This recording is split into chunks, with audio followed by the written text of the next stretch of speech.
Well, I see that you captured both of their personalities. Loki, he looks like a little goofball. He looks like very funny dog. Yes. Dee Dee looks very happy, like her smile. I don't know if she's a boy or a girl, but by the name Dee Dee, I'm assuming it's a girl. I think it is a girl. I see on your website that you're doing people portraits. Yes. And how did you learn the technique? Because I know people, skin is different than fur. Yeah, well, people portraits are obviously very different because different skin tones and everything. And however, they both have a soul, they both have an essence to capture, and that's important. Technique is important, but if you have the technique without the soul and the essence of it, then it just becomes stoic, just like a tin man of a person. You want something with life in it. And that was always one of my favorite comments from people, like, oh, you really brought out the essence, the personality. And they talk the same way about their pets as if they are human. And in a lot of ways, I feel like people look at their pets and up to a point, like in a human way, because they also have similar emotions like humans do. And so I look at his pets as humans almost just about on the same level.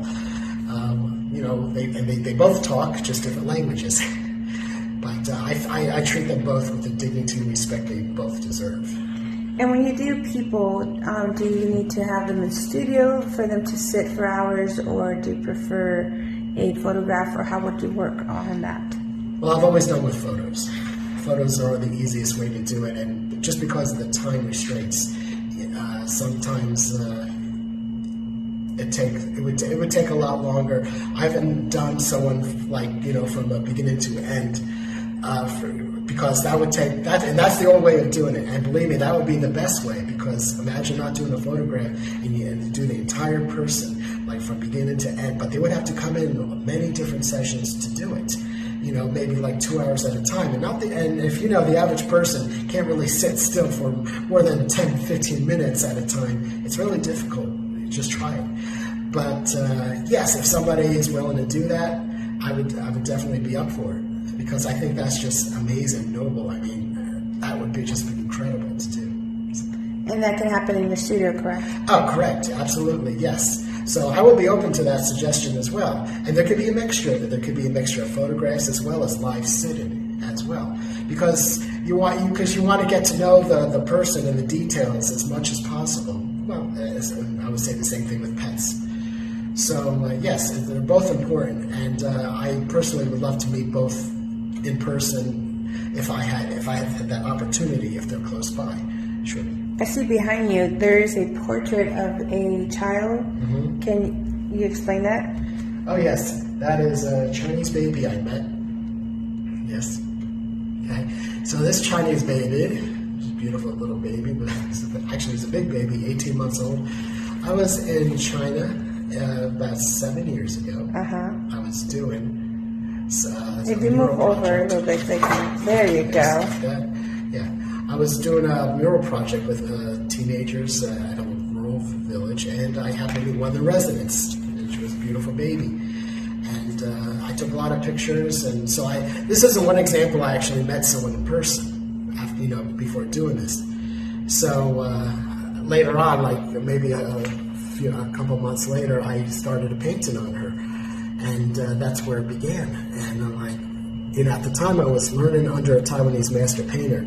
I wanted to learn more realistic painting techniques, and because I really wanted to take my art, as most artists should do, take their art to the next level, because you want to keep growing as an artist. That's always important. Education is always very important. So I wanted to try something more on a realism side for her, and it worked. And so I was very proud of that painting, and it's just one of my favorite memories of China. Very nice. Well, thank you so much for showing us your beautiful new work. Yeah, we're excited to see it, and your commissions on your pets. Yes, and as always, I'm available for your portraits, whether it's a pet, whether it's a family member, a human member, I will say, grandma, grandpa, kid, uncle, aunt, whatever. Doesn't matter. They're part of your family. You love them. You want to immortalize them in a certain way that you can't just with the just like with a digital camera like that. But if you want something from like that'll last for generations to come, a family heirloom, I can help you with that. And just contact me, and we'll get the process started. Can you please tell us your website? Yes, it's joshualance.com. And any social media? Yes, I'm on Facebook at Joshua Lance Artist. Yes, and so yeah, you can find me there. And Instagram at Joshua Lance Art. And do you have a YouTube? Yes, I do. It's Bangor71, Bangor 71. Is that Gmail? No, it's that's how you'll find me if you look on Facebook, YouTube. YouTube. So, yes, that's it. Sorry, my bad. Yeah, I know. One day you'll get enough subscribers, then I'll change the name. But for now, that's the name of it. But you can also look at Joshua Lance Fine Art, and you'll find me that way too. But thank you for your time. Yes, my pleasure.